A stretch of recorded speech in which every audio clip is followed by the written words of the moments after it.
So ayan nga guys, ating panoorin ang part 2 ng ating pan preparation for hito farming.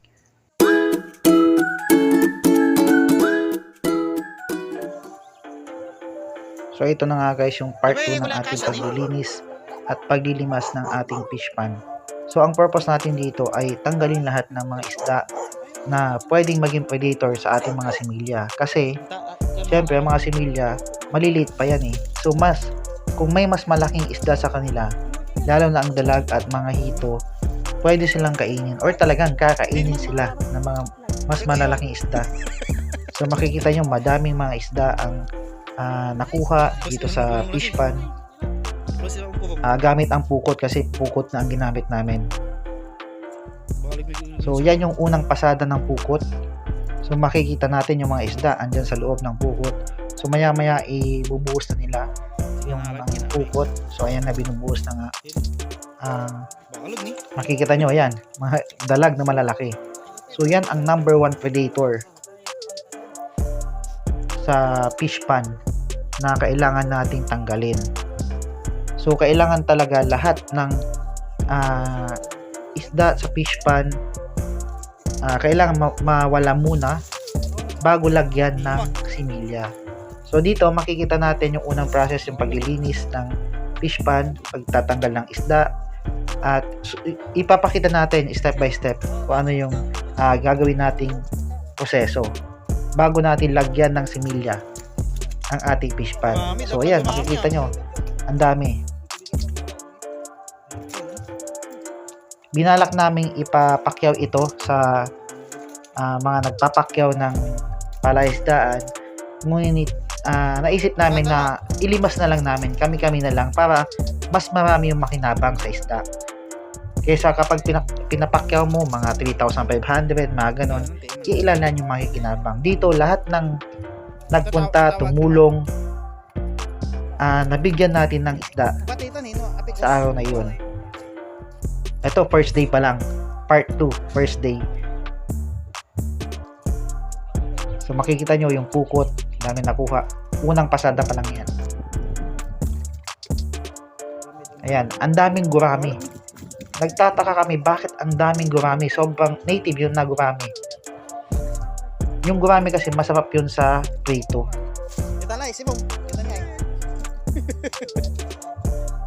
Ayan o, tinatanggalan ng tinik o yung tibo, yung hito, kasi masakit yun kung tibo ka ng hito. Yan, lalaki oh. Ayan, kung yan ang naiwan sa iyong palaisdaan, ang daming similya ang kakainin yan. Ang lalaking mga dalag. Yan, makikita nyo, ang lalaki oh. Iilan lang yan, hindi pa lahat yan. Mamaya makikita nyo kung gaano kalalaki at gaano karami yung nakuha namin. Ayan oh, ang lalaki.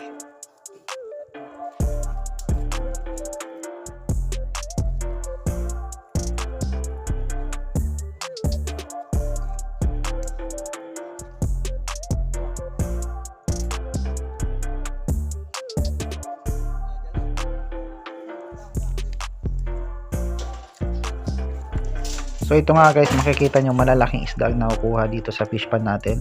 Yan ay mga dalag, karamihan talaga dalag, saka gurami. Yan yung magiging predator ng ating mga similya pag hindi natin natanggal yan. Ang mga dalag yan parang braso, parang binti na kalalaki. So ang daming similya ang kakainin pag hindi natin natanggal. Predator kasi yan eh, lahat ng mas maliit sa kanila kinakain nila. Walang pinipili kahit anong isda na maliit. Ayan o, ang lalaki. So kailangan nating linisin ang fish pan bago natin lagyan ng similya.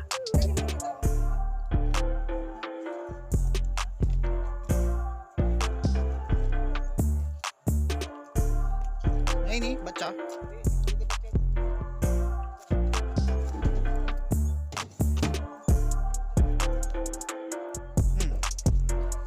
Yan guys, mapapansin din na nakakuha kami ng mga tilapia. Pero yung tilapia na yan, yan yung native na tilapia talaga.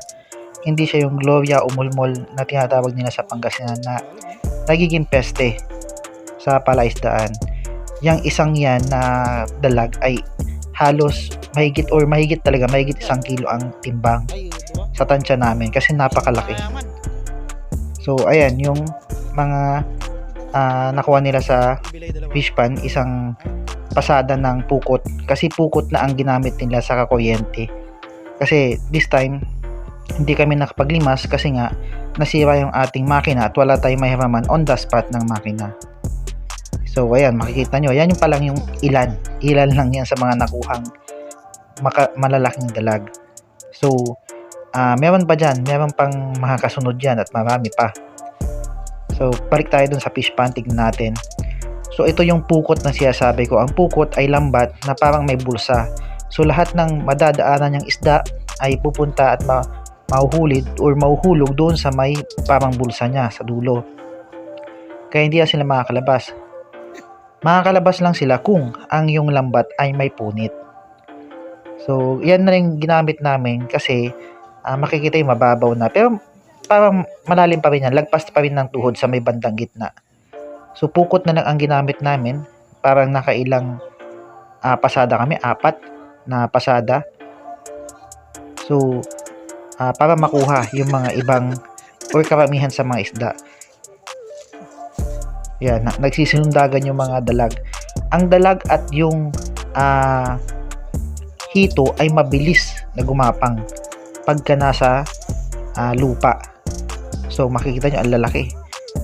Pag yan ang naging or naiwan sa fish pan at nilagyan nyo ng similya, tapos ang similya natin. Tapos ang similya ninyo. Kasi nga, napakatakaw niyan. So ayan, iyan yung isang pasada ng pukot.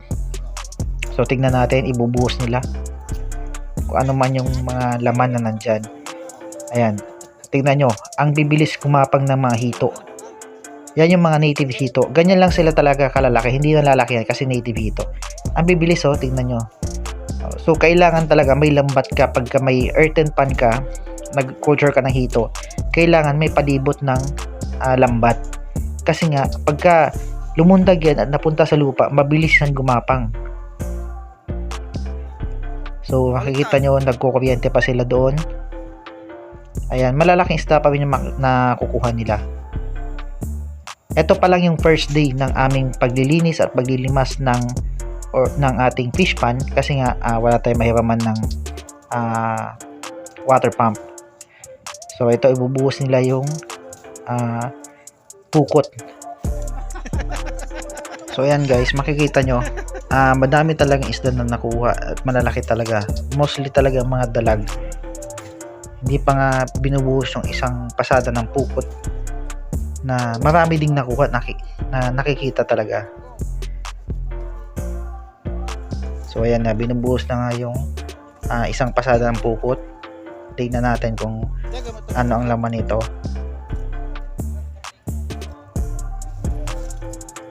Ayan, una, dalag, mga hito. Ayan, mabibilis ng mga hito talaga. Pag nasa, dalag sa kahito, pag nasa lupa. Ang bilis gumapang.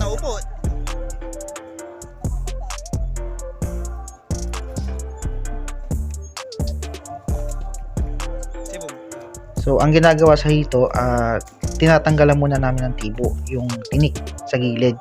Kasi pag natibo ka niyan, pwede mong ikalagnat at masakit talaga. Mismo ako na-experience ko na yun eh. So ayan, namumuryente pa yung iba at malalaki pa rin yung nakukuha nila. Yung iba kasi sumisiksik na sa putik, so dapat kuryentehin para lumabas. Sa bandang gitna niya, lagpas tuhod pa yung, ayan makikita nyo, lagpas tuhod pa yung tubig.